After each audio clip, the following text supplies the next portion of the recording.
based on what they're showing us, it seems very fake. When we're being presented with things like the moon landing footage, and you've only got to look at it with a critical eye to see that it's done on a set. Hi, I'm Nathan Oakley, and I'm a flat earther. I run several YouTube channels, I interview people about the subject, and I've been doing it for about the last couple of years.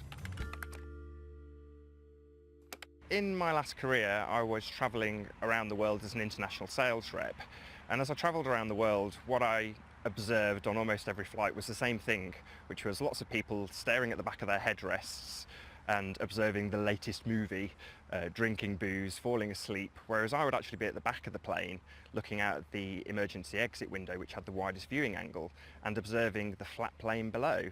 That being the case, when I came across a Math Powerland video on YouTube and he uttered the words flat earth, not in ridicule but in the same context as we're talking about today, it immediately was a eureka moment. I mean, I literally went and woke my wife up and told her that the earth was flat.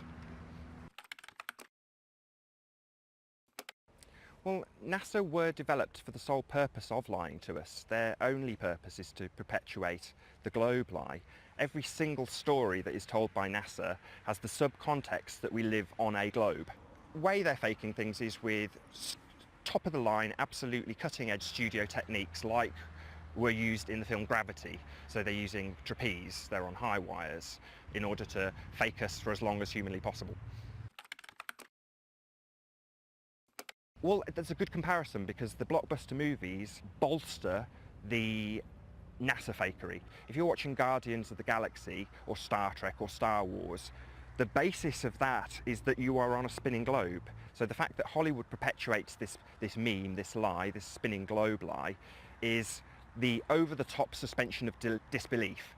Whereas when NASA do it, they play their cards much more close to their chest. They always keep it nice and simple. So they're not going to be having Star Wars type battles in space. They're just going to have a zero-G meal. It's much more downplayed. The Illuminati. I don't know a great deal about the Illuminati. It's something that I've come across since finding out the Earth was flat or investigating flat Earth. It would seem that there are certainly families or bloodlines or secret societies that control certain aspects of our life. However, until 1972, we hadn't been up and checked. So to say that a secret society knew and was therefore perpetuating a deception, I would say no. No, I can't prove it. I can only support it with evidence. So to say, do I need to prove it? I would say no, because the starting point is flat. That's what you observe, that's what I observe, and that's what everyone deals with in their day-to-day lives. I've heard every insult under the sun, and I think the reason we get these insults is because we are pre-programmed from birth to ridicule the idea of flat Earth. We're told that it's a notion of Philistines. It's something that we have progressed beyond. So I tend to not overreact to people who are insulting to me about the subject and try and ask them to either, if they're very combative, prove what they believe, which is the globe, or ask them to research flat Earth. Well, I've never been to the ends of the Earth, so it's a difficult one to give you an answer. Is the moon fake news? No. But does the moon have fake news surrounding it? Yes, absolutely. Of all of the celestial bodies, it's the one that would most indicate sphericity, is that the right word? Being spherical. And therefore it's used by people like NASA to prop up the notion that we are living on a sphere also. So it's used to perpetuate fake news.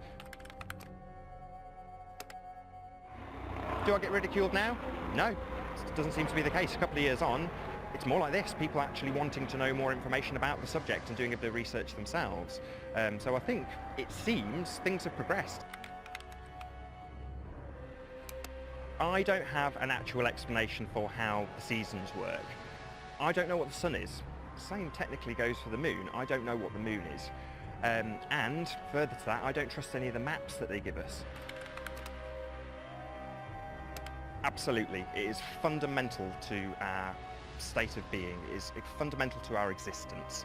If we said they are right, the perpetrators of the lie, if you like, are correct, then we are absolutely and totally insignificant. We are a speck of dust in a soup of nothing, expanding into a massive infinite space of nothingness. Whereas the converse is that we are in an enclosed system, therefore we're it.